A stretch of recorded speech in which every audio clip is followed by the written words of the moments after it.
Que nós somos colegas, não porque eu seja candidato ao governo do estado de São Paulo, mas porque ele é jornalista, né? Isso, já há 22 anos de família já, né? A gente já tem conceito trabalhando cidadania, inclusive nas entidades a quais eu sou ligado, né? Trabalhei junto à Cruz Vermelha e à OAB. Zezé de Lima, um abraço para você também, seja bem-vinda. Como vai? E a sua pergunta aqui para o Walter Silione, por favor. Candidato, a gente vê falar em renovação, e a gente vê os programas. E se os programas fossem divulgados sem o cabeçalho de que partido se trata, a gente não saberia dizer. O que o seu partido propõe diferente do que já foi proposto? Sempre os conceitos básicos que tem na renovação do governo, a gente tem estudado, é a mesma coisa. Com questão à educação, à segurança pública, o nosso tem a mobilidade urbana, que é muito característico do PRTB, a questão que o nosso presidente tem colocado e que é uma realidade hoje no estado de São Paulo. Nós temos problema com o cidadão para chegar à sua residência, voltar ao trabalho e, principalmente, na mobilidade, tratar também das vias que vêm ao interior, né? Então, aqui, por exemplo, frente ao interior, nós teríamos que voltar às ferrovias para difundir a questão de comércio e indústria. Isso é um dos pontos, né? Mas a gente está falando também de educação. Então, no quê? Qual que é a renovação? Não, educação, hoje a gente tem no Estado um orçamento pesado em cima de educação. Se não me engano, mais ou menos uns 21 bilhões por ano que se gasta em educação. E uma média de 120 a 130 mil professores, né? O que acontece? Você tem que deixar, na questão do currículo, a criança na escola, né?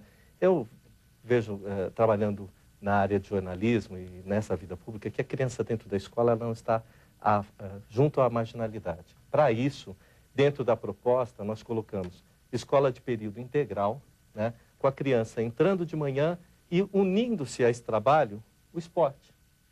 O esporte, não fica difícil você ter na parte da manhã um trabalho de esporte com essa criança, uma alimentação e à tarde estudar.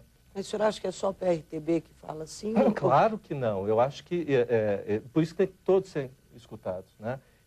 Tem que se falar e tem que se colocar à prática, né? Hoje a gente tem um problema com o professor que está desmotivado ao trabalho, né, pelas contas salariais. A progressão é uma situação que nós devemos estudar, né? Mas, principalmente, deixar a criança na escola é o primeiro ponto para que essa educação funcione. Se você não tem educação de base, o cidadão não vai se formar. E uma outra questão que eu coloquei com o esporte foram os torneios estaduais que levantariam a questão da cidadania, né? Por exemplo, no currículo hoje nós não temos em base a educação moral e cívica, o SBB.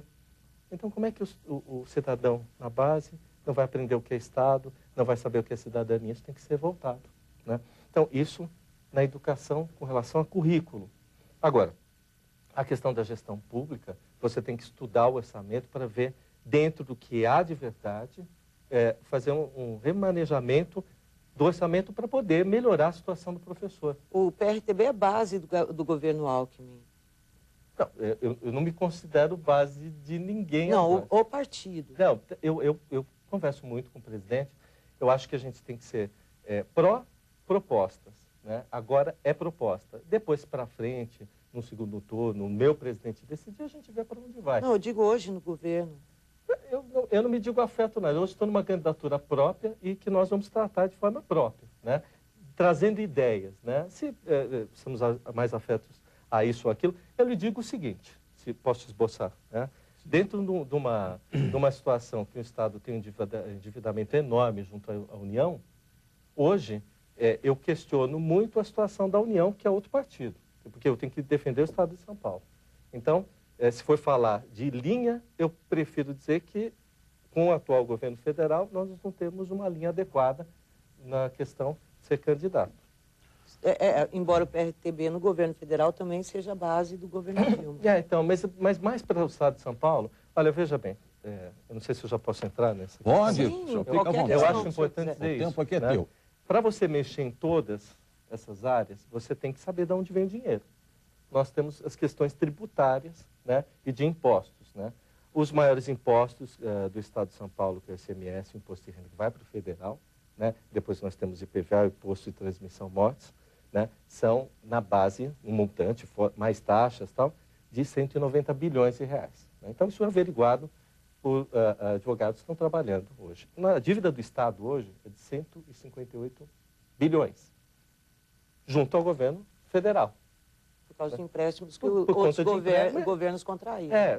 E a demanda, não dessa aqui, tem anos que isso acontece. Então, o que nós temos que trabalhar para não arrochar mais o bolso do cidadão é a questão da melhoria desta dívida. Olha, veja bem, aqui na região de Campinas, junto estadual para o municipal, se não me engano, é 1 bilhão para trabalho de dívida junto ao governo do Estado. Se conseguirmos melhorar no governo federal, eu garanto que aqui a gente vai fazer um estudo no Estado para melhorar a dívida também da cidade de Campinas. Porque, ao que eu vejo, o prefeito tem se desdobrado para pagar essa dívida. Isso daí é em relação a essas dívidas contraídas, e a principal reivindicação de Campinas e dos outros municípios é a questão dos juros, que eles querem que os juros sejam feitos numa base real e não em juros determinados à época, mas o projeto não virou. O que eu acho, e tenho certeza, é que dentro dos juros tratados de uma forma legislada do governo federal, nós teríamos que ter uma base no governo do Estado. E isso é proposta também do partido. A volta do Banco do Estado.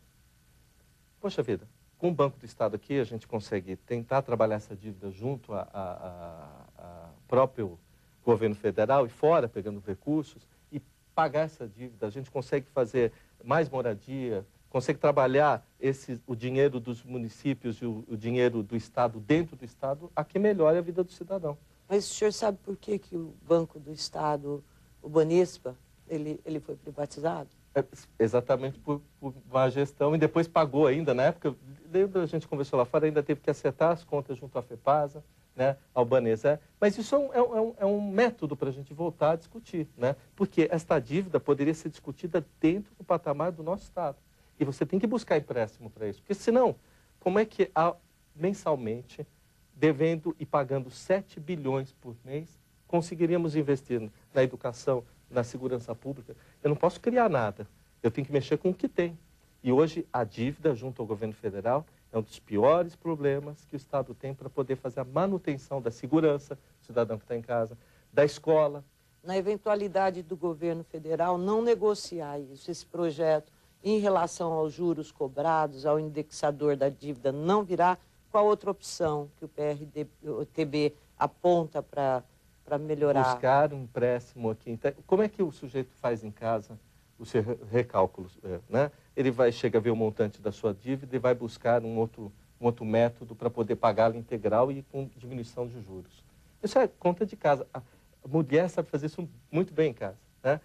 Você vê quanto deve, vai lá, toma um empréstimo e o governo tem que ver qual a melhor taxa e tratar disso. Por isso que eu defendo trazer o banco de volta, estudando, ou um banco de segunda linha, enfim, para poder fazer esse tipo de pagamento e também financiar as questões de casa própria. Porque, por exemplo, você falar que vai pagar mais para o professor sem saber de onde tirar, não existe. O senhor buscaria esse empréstimo no exterior, então? Primeiro, a gente tenta moldar este banco numa segunda linha, né? Ver a viabilidade disso, porque também tem um detalhe. Né? Tem um detalhe. O primeiro ano, você tem que seguir a lei de diretrizes de orçamento do Estado. Então, eu vou ficar o primeiro ano só pagando conta do governo atual. O candidato que falar que vai, no primeiro mês, implantar tudo, e eu acho importante falar em plano de governo, pouco complicado, porque primeiro ele tem que pagar as contas que o governo anterior deixou. Bom, basicamente pagar as contas ele não pode, porque a lei de responsabilidade fiscal determina que não se tenha restos a pagar.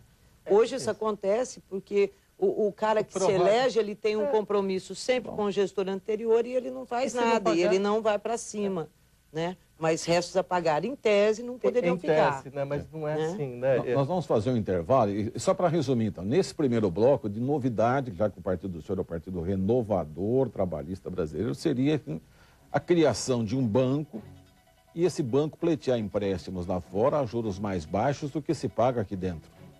É isso. Com certeza, para poder financiar a vida do cidadão. Vamos fazer um pequeno intervalo, a gente volta no segundo bloco. Estamos conversando hoje com o candidato Walter Ercilione, do PRTB, candidato ao governo do estado de São Paulo. Voltamos já.